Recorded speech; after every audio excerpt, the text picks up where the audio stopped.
I'm Cassie. I'm database administrator and design coordinator for a nonprofit, and I gave Ecanvasser a 4 out of 5 stars.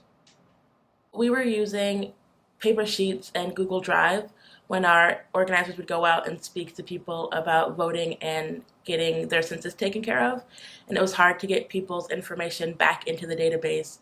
And so when we switched to Nation Builder, eCanvasser was built into the database, and so whenever people would go out and do their canvassing, the information would get transferred back into our database almost automatically.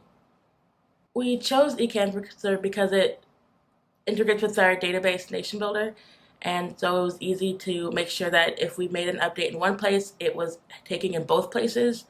I was the lead in buying eCanvasser, and I really liked my customer service rep and also my salesperson. They were not pushy, but they definitely helped me see that they were our best option, and they were quick on answering my questions, which I really appreciated.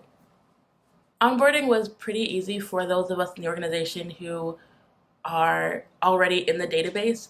We had to include a lot of people who typically don't use our database in order for us to actually use eCanvasser successfully. And so the process of getting the people who typically don't use technology in, that was a bit of a hurdle. But eCanvasser, they sat down with us and we had a virtual training. And so we were able to get those people up and using.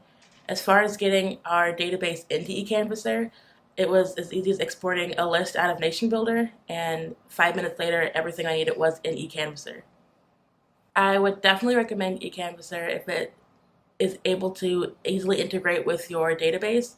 I tried to export to a different database, and that was kind of a struggle.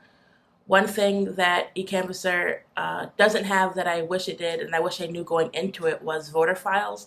That's kind of the biggest part of why we needed this particular app, and the voter files were actually not included. So just make sure you have voter files that are clean and a database that can accept it, and I think eCanvasser is the way to go.